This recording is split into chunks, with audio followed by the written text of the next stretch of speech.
नमस्कार, मैं सत्यकाम, मेरे साथी अखिलेश हम बात कर रहे हैं चीनी वायरस कोरोना की। डोनाल्ड ट्रंप के अनुसार पूर्व राष्ट्रपति अमेरिका के, और सितम ढा रहा है। सितम मतलब कहर ढा रहा है। तो अब इस पर आप क्या कहेंगे? भाई, कोरोना तो चीन का वायरस सही है, इसमें कोई वट की बात ही नहीं है ना। और जितने सोर्सेस है हम लोगों ने जाने हैं, लोगों पूरी दुनिया ने जाना है, वो जानते हैं चीन से ही वायरस निकल के आया है। और अभी मैं आपको थोड़ा टेक्निकल बात बताऊं सत्यकाम भाई, ये जो अरुणाचल तवांग में जो चाइना का जो घुसपैठ का प्रयास हुआ है, ये भी उसी वायरस का नतीजा है कि उस वायरस की वजह से शी जिनपिंग जो राष्ट्रपति हैं, उन्हें पूरे चाइना में लॉकडाउन लगा के रखा हुआ है। अब जनता त्राहित है कि चाइना में ऐसा है, चाइना में क्या है कि चाइना में जनता कभी प्रोटेस्ट नहीं करती। जिस तरह से आपके हिंदुस्तान में जनता तुरंत रोड पे आई, सड़कों पर आई, प्रोटेस्ट करना स्टार्ट किया, वहाँ ऐसा नहीं है। वहाँ चाइना ने क्या किया, एक तो वहाँ शासन पर व्यवस्था भी इतनी सख्त है कि तुरंत उठा के आपको जेल में डाल देंगे, उठा के जेल में पूरे परिवार को जेल में डाल देंगे। आपका अगर बदतमीजी आप करोगे, पूरा परिवार जेल जाएगा। आप सरकार के खिलाफ आप आवाज़ भी उठा तो जेल जाएंगे आप। तो और हमारे यहाँ क्या था कि एक प्रधानमंत्री जी का आह्वान था, पूरा देश अपने घरों में बंद हो गया था। वहाँ बंद नहीं हुआ, वहाँ घर के बाहर जो गेट पे वेल्डिंग कर दी गई थी कि निकल ही नहीं पाओगे आप। इस तरह का लॉकडाउन, वहाँ सख्त लॉकडाउन लगाया गया था। उसके बावजूद जब जनता सड़कों पे आ गई, भाई उसने प्रेस करना स्टार्ट कर दिया। तो अब जिनपिंग का है कुर्सी बचाना। तो ये एक मुझे लगता है कि सारे देशों के पास एक हथियार होता है कि जब आप घरेलू राजनीति हार रहे हो, एज ए पॉलिटिकल पार्टी, देश चलाने में सफल नहीं हो रहे, हार रहे हैं, तो आपको देशभक्ति वाली बात को पैदा करना होता है कि आप भाई फलाना। अब चाइना में क्या हुआ कि जिनपिंग ने कहा भाई भारत वहाँ पर आक्रमण कर रहा है और हम as a country, as a citizen, हम भारत का प्रोटेस्ट, भारत को हराएंगे, उनको मारेंगे। तो एक जो एक देशभक्ति वाली फीलिंग है ना, उसको क्रिएट करके अपनी कुर्सी बचाना चाह रहे थे। तो वो उनका प्रयास था। वास्तव में जो आज इसका इम्पैक्ट भारत पे आया है, हमने देखा ये 2 वेव आई कोविड की। और पहली वेव तो इस तरह के 3 महीने का लॉकडाउन, सेकंड में बहुत सारे जानें चली गई हमारी, हमने वैक्सीनेशन भी पूरा कर लिया है। लेकिन ये है कि अगर अब वैक्सीनेशन हमने किया है, बूस्टर डोज भी लग रही है, लेकिन अब अगर थर्ड वेव आती है, उसका क्या प्रभाव होगा, नहीं होगा, वो तो भाई भविष्य गर्त में है कितना होगा, लेकिन नुकसान तो होगा। चलिए ठीक है, बहुत नपे तुले शब्दों में आपने चाइना की रणनीति को बताया। लेकिन मेरा मानना है कि एक इसका इम्पैक्ट घरेलू, चूँकि हम भारत में के निवासी हैं, भारत में भी इसका असर हुआ, तो पूरी दुनिया तो सतर्क है चीनी वायरस को लेकर के, कोरोना को लेकर के। भारत में भी ये चीज़ें चल रही है। तो चूँकि भारत लोकतंत्र का घर कहा जाता है, यहाँ भी वही सवाल उठाया जा रहा है, क्योंकि जो मांडविया जी हैं, उन्होंने भारत जोड़ो यात्रा को लेकर कांग्रेस के प्रेसिडेंट को एक चिट्ठी लिखी और उन्होंने कहा कि आप इस यात्रा को स्थगित कर लो, क्योंकि कोरोना की जो लहर है वो वापस आ रही है। और जैसा कि जो मीडिया में दिखाया जा रहा है चीन के इलाकों को लेकर के, सिंजियांग और सारे लोगों को इलाकों को लेकर, तो वहाँ पर जो है लाशें पटी पड़ी हैं सर, मतलब त्राहिमाम मचा है।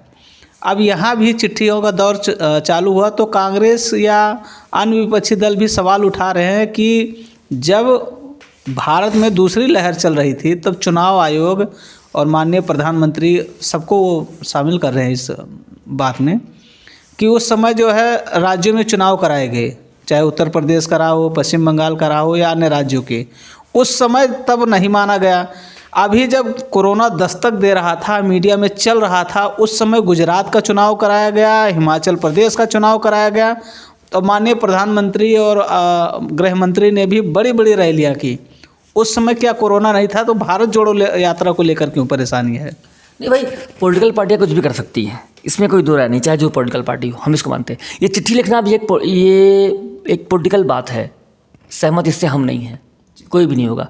मेरा मानना ये है कि एक सरकार काम कर रही है पूरे देश में, और सबसे बढ़िया प्रबंधन हमने किया था कोविड का पूरे विश्व में, और हमने बचाया लोगों को। नुकसान हुआ है ऐसा नहीं है, लेकिन प्रबंधन से अच्छा हमारा रहा था। तो मुझे लगता है अगर सरकार को लगता है कि कोविड वापस आ रहा है, लहर वापस आ रही है, तो एक गाइडलाइन जारी करेगी ना, जो सभी के लिए, पूरे भारत के लिए, हर व्यक्ति के लिए जारी करेगी। तो उस गाइडलाइन से बाहर वो राहुल गांधी और उनकी यात्रा भी नहीं है। ये चिट्ठी लिखना एक पॉलिटिकल स्टंट है, ये नहीं करना चाहिए आपको, और कांग्रेस का विरोध इस पे जायज़ है।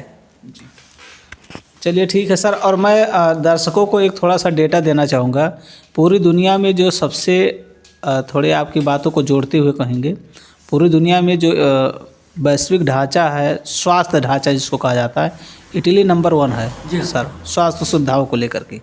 और जब कोरोना की प्रथम लहर आई, लाखों लाख लोग मारे गए सर।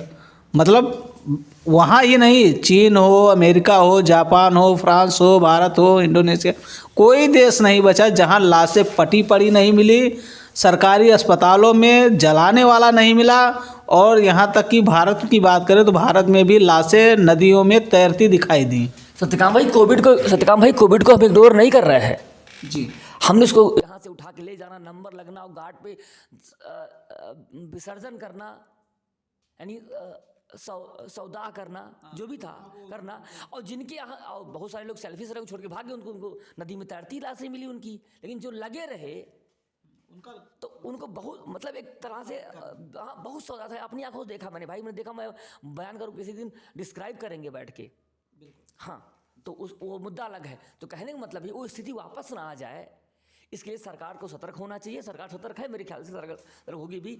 तो अगर सरकार सतर्क जब होगी और कोई गाइडलाइन जारी करेगी, कोई ऐसी सूचना आए कि सरकार के पास, उनको लगता है कि मामला संवेदनशील है, तो वो अपनी कुछ गाइडलाइन जारी कर देंगे। तो उसके लिए सब हर कोई बाध्य है। ये चिट्ठी लिखना, किसी को बताना, मुझे नहीं लगता कि इतना गैर जिम्मेदार भी कोई होगा पॉलिटिकल पर्सन जो ऐसे कुछ करेगा। ये उचित नहीं है मेरे ख्याल से। ये लिखना सही नहीं था। सही बात है सर। राहुल गांधी भी जिम्मेदार हैं, देश के नागरिक हैं। हमने देखा है अखिलेश यादव भी मास्क लगाए हुए निकले, प्रधानमंत्री भी लगाए, गृहमंत्री भी लगाए, और विपक्ष की ममता बनर्जी भी लगाई।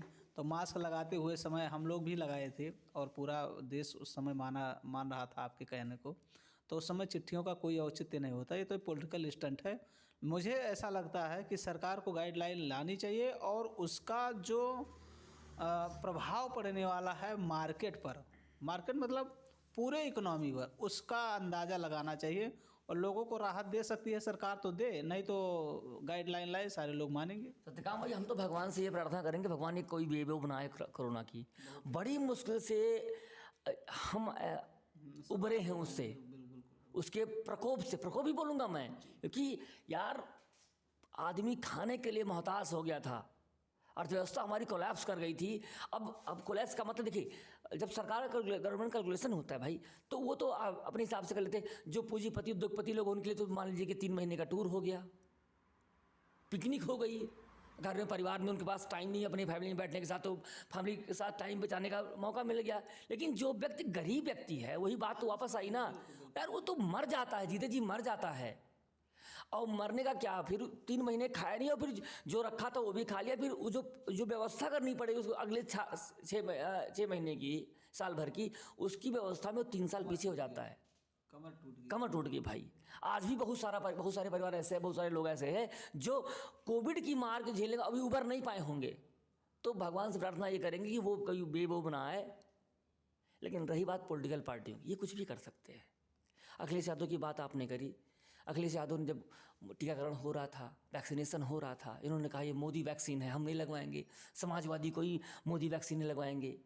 तो इन पढ़े लिखे लोगों से इस तरह, हाँ यार, जान किसको नहीं प्यारी मेरे भाई, जान लगवाना है, अगर जीवन चाहिए लगवाएंगे आप। दवा में किसका, और मौत और दवा में किसका नाम लिखा हुआ है। लेकिन आप ये जो बहुत तुच्छ पॉलिटिक्स कर लेते हो, इससे थोड़ा परहेज करना चाहिए आपको। आप देखिए, जनता कहीं ना कहीं 10, 20, 50, 1 लाख, 2 लाख, 20 हज़ार, 5 लाख, करोड़ व्यक्तियों के आप अगुवा हैं। उनको कम से कम सही मैसेज दीजिए आप। नहीं करना चाहिए। अब सरकार में रहे हैं, पूर्व मुख्यमंत्री हैं, अब सत्ता अगर जनता ने साथ दिया, मुख्यमंत्री हो भी जाएंगे, पूरा प्रदेश चलाएंगे आप, तो आप ये मैसेज देंगे कि आप मोदी वैक्सीन हम नहीं लगवाएंगे। ये क्या है, ये क्या तरीका है? तो आप जानबूझ के, यार मुझे लगता है सत्यकाम भाई, ऐसे बयानों पे ना न्यायपालिका को थोड़ा उसको संज्ञान मिलना चाहिए था कि यार आप ऐसे नहीं, आपको नहीं से बोला, आप इनडायरेक्टली ना हत्या करवा रहे हो। फिर तो मैं अखिलेश यादव की बात इस वजह से नहीं कर रहा, मैं ऐसे नेताओं की बात कर रहा हूँ कि इनको ऐसे बचना चाहिए, इन बयानों से बचना चाहिए। अगर बात देश हित की आती, चाइना आक्रमण कर रहा हो तो, कोई महामारी आ रही हो तो हमको एकजुट होकर के, एक मत होकर के उसका सामना करना है और लोगों को जागरूक करना है जहाँ तक हम पहुँच पाएँ। और मैं सर थोड़ा सा सैल्यूट करूँगा भारत के उस महान मंत्री, हरियाणा के मंत्री रहे अनिल विज। जब लोग ट्रायल वैक्सीन चल रही थी, लोग लगवाने से डर रहे थे सर, हिंदू मुस्लिम सिख ईसाई से कोई मतलब ही नहीं था, सब लोग डर रहे थे, पता नहीं कौन सा इंजेक्शन है, कहाँ लगाएंगे, किस तरह, कोई साइड इफेक्ट। अनिल विज ने जा करके कहा कि पहली वैक्सीन मेरे लगाइए। मुझे अच्छा लगा सर, मैं डेडिकेट कर दिया हूँ उनको। जो कोई देखेगा, अगर वीडियो पूरा देखता है तो मुझे खुशी होगी कि वो आदमी जानेगा कि हाँ कोई ऐसा मंत्री है। आज तो सर लोग छिपते फिर रहे थे ना, चाहे आपका पोलियो उन्मूलन कार्यक्रम रहा हो, चाहे ECG BCG के टीके रहे हो, चाहे जितने महामारियाँ आई, चेचक आया, बहुत सारी महामारियाँ भारत ने देखी है, कोरोना भी आया, लोग जो ट्रायल होता है वैक्सीनेशन का उसमें लोग छिपते हैं कि कहीं पता लगे कि साइड इफ़ेक्ट हो तो आदमी मर जाए। उस समय अनिल विज ने साहसिक कदम उठाया, उस पर आप थोड़ा सत्यकाम भाई, ऐसे ही महापुरुष ही बोलेंगे ना, ऐसे साहसी लोग ही समाज में हमारे हैं जो एग्जाम्पल सेट कर पाते हैं। आपने कहा महामारियाँ आई, उन्मूलन नहीं हो पाया अभी तक, संपूर्ण उन्मूलन नहीं हुआ है। पोलियो का संपूर्ण उन्मूलन अभी तक नहीं हो पाया है। जानते क्यों? अज्ञानता है समाज में, लोग वास्तव में डरते, भ्रांतियाँ फैली हुई हैं कि किसी को लगता है कि हम अगर लगवा लेंगे इनके बच्चों के बच्चे नहीं पैदा होंगे। बहुत समाजों में ऐसा है, बहुत कम्युनिटियों में ऐसा है, उनको लगता है। तो इन भ्रांतियों को दूर करना हमारा काम, जिम्मेदार नागरिक जो हम पढ़े लिखे समाज में, उनका हमारा काम है उनको। और अनिल विज जैसे जब योद्धा पैदा होंगे तो वो एग्जाम्पल सेट करेंगे तो समाज उससे सीखेगा। और हम जैसे जो सेकेंडरी लोग हैं, जो हम किसी योद्धा से ही सीख के आते हैं और आप उनकी बातों को पास ऑन करते हैं लोगों तक जो लोअर लेवल के हैं। तो मेरा मानना ये है कि जो भी व्यक्ति, जो समझदार पढ़ा लिखा व्यक्ति हो, उसकी जिम्मेदारी, सामाजिक जिम्मेदारी है कि आप वो सही मैसेज समाज में दीजिए, सही बातें पहुँचाइए, लोगों को जागरूक करिए और किसी का नुकसान कतई ना होने पाए।